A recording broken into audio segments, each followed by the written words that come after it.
So I just finished the Silmarillion earlier this year, and my favorite character, hands down, is Fëanor. And I know what everybody says, like he's messed up and whatnot and prideful, but couple takes.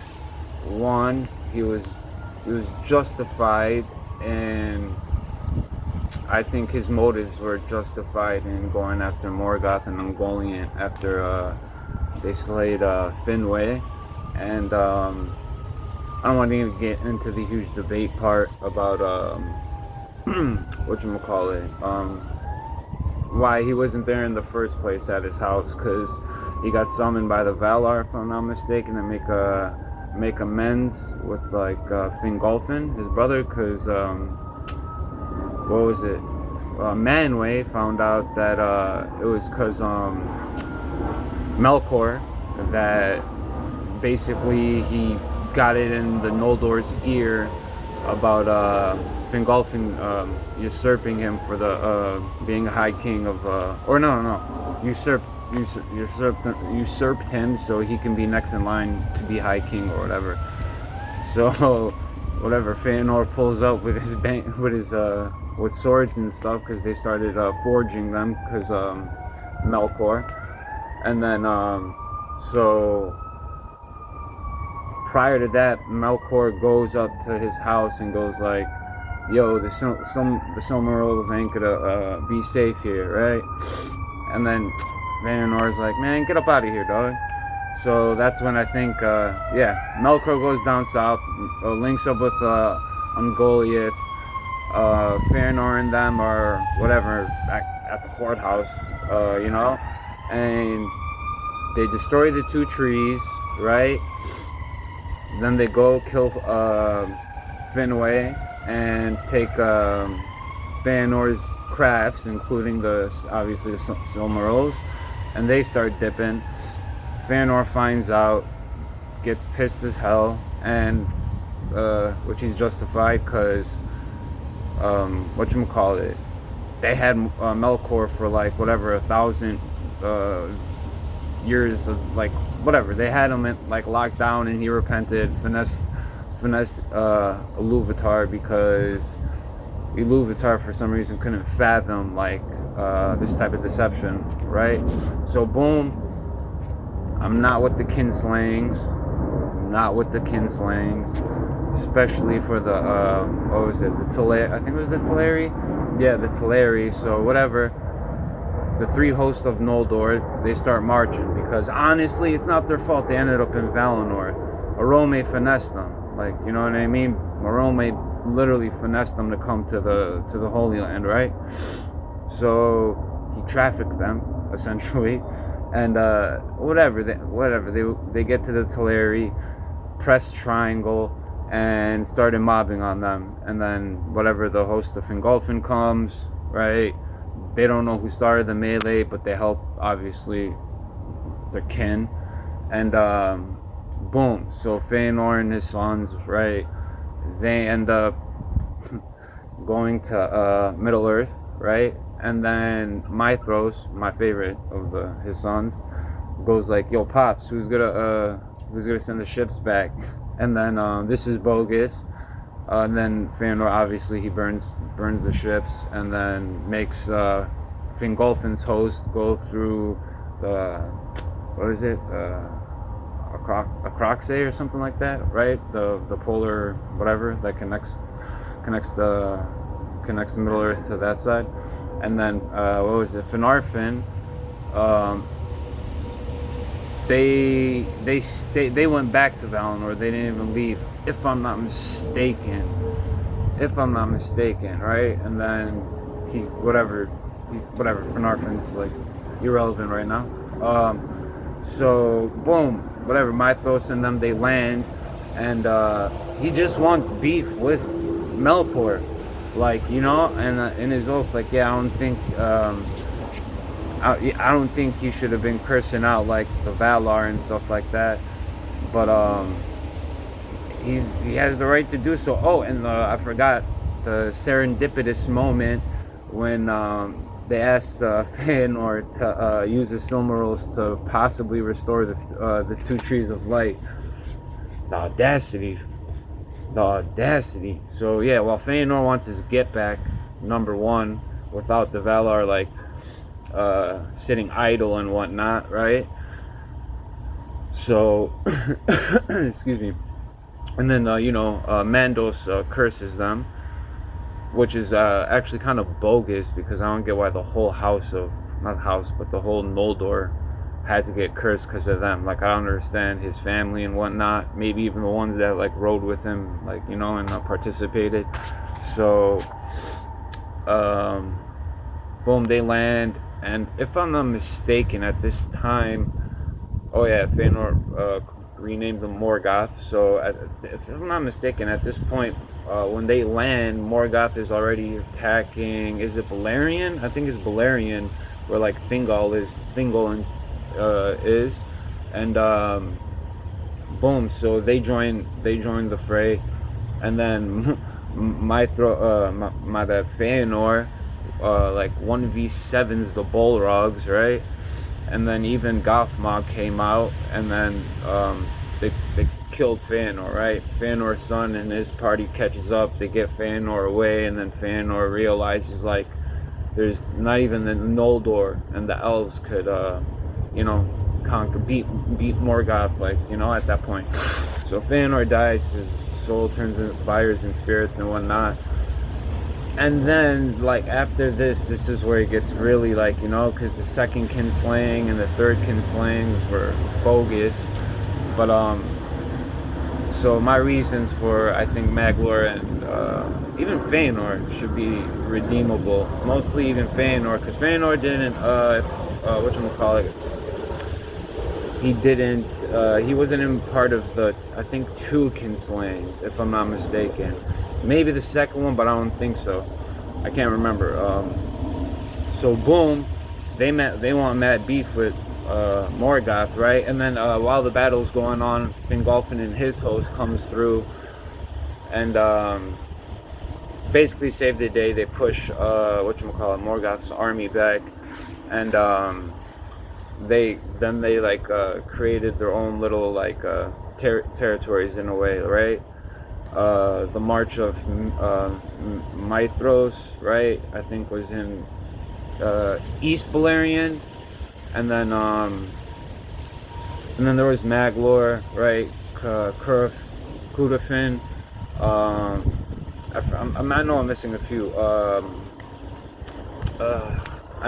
few.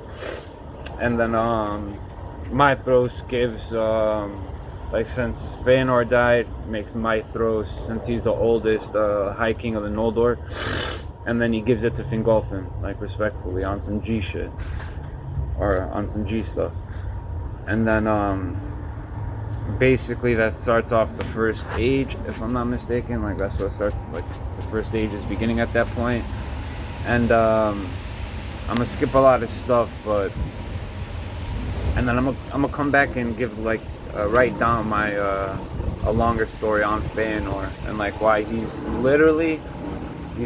probably the most important. He's definitely, I want to say, one of the most important elves, especially influence wise, in all of Middle Earth. Like, he created the Silmarils, created the all the seeing stones, right? That's wild. They're still being used. He created the alphabets, right? And then he created the little lamps, like one of the lamps that Galadriel gave to Frodo, and like the same one that I think, what is it, Beren? I think Beren found one while he was locked up, while he was like held in chains by Morgoth or something like that. I think, I don't know if it was Beren or one of the elves, I forget. But and then Maithros and Maglor, right? I'm skipping a lot. And I'll mention a couple of things. One, when who was it, Marin or Melian got her Silmaril, nobody criticizes her for not coughing it up. Like, they could have coughed it up. Every hand it touched other than Morgoth should have tossed it back. Like, could have been avoided. A lot of shit could have been avoided. But for some reason, they were keeping it. All right.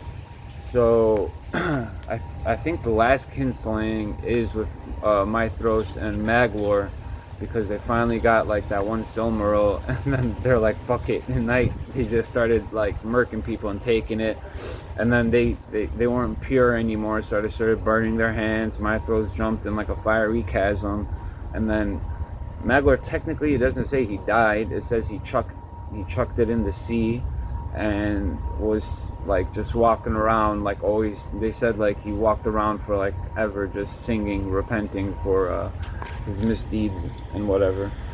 And right before this, Mythros and Maglor, they take Elrond and Elros like under their wing, because after the second kinslaying, there's these two boys, and I think they were left in the woods, but Mythros and Maglor like went back to look for them, find them. They raised them essentially until the third kinslaying, I think, and yeah, until the third kinslaying, and then well, I think sometime around there, because I didn't read. I did read. I don't know if it's in the Fall of Gondolin, this part. When like Elros and Elrond choose whether if they want to like be an elf or be a half elven, right? So Elros is a man, he's human, right? But I think he's basically like a Numenorian in the sense of like he's not just like a regular human. So, and on top of that, like he's half elvish, right? So Elros is half man, half elf, and then so is Elrond, but he chose to be like immortal-ish with elves, and so we got to give him credit for that, because Elros is super important. Elrond is pivotal, right? And yeah, that's for Mythros and Maglor. They're raw. And then, but yeah, they could have coughed up those Silmarils, like, to not let that shit happen. And, yeah, the one, the lady had, I think, tossed it in the sky, if I'm not mistaken. Like, something along those lines, where it ended up in the sky. And I think they put it on, was it on Círdan's ship or somebody's like ship or something like that, but I ended up in the sky. And yeah, so basically Fëanor is the GOAT. He's like an anti-hero, kind of. Yeah, I think he's like an anti-hero, but he's definitely an anti-villain. Like, he hates Morgoth like out of everyone else, you know. And yeah, Fëanor's fire, and the Noldor are fire. Fingolfin, look what he ended up doing. He defeats, I think he's the one who defeated Morgoth, if I'm not mistaken, in the Fall of, or Gothmog, in the Fall of Gondolin. And then Finarfin's son Fingon is a G2, because when Mythros got kidnapped by Morgoth and hung him on the wall or whatever, Finrod prayed to Eru Ilúvatar to like help him and forgive him for his like sins, essentially. And then the big eagle, Fëanor, something, the big OG, triple OG eagle comes with Finrod. Mythros asked Finrod to kill him with the arrow, and then he tried to shoot the chain, I think, but didn't work. And then the eagle comes, picks up, brings Finrod up there, and he gets Mythros to gets him off kidnapping. And then I think that's when he actually gave Fingolfin the title of High King or whatever. And then who else is fire? I think Galadriel is technically an House of Noldor. It's from Noldor. And then Gil-galad's a G, straight gangster, right? And he killed Sauron, so, right, or kind of like he killed Sauron, right? Him and is it Elendil, right? Yeah, Elendil. But yeah, Fëanor, Maglor, and Mythros, they deserve to be redeemed. A little pity, you know. And then yeah, that's my take. Fëanor is a G. Fëanor is a G, and Mythos and Maglor are too. But yeah, that's my take on the Silmarillion. I'm gonna write down a better. I just freestyled all of this, but I'm gonna write it out and go through the arguments and go back and read some things so I can jot down exactly what it is.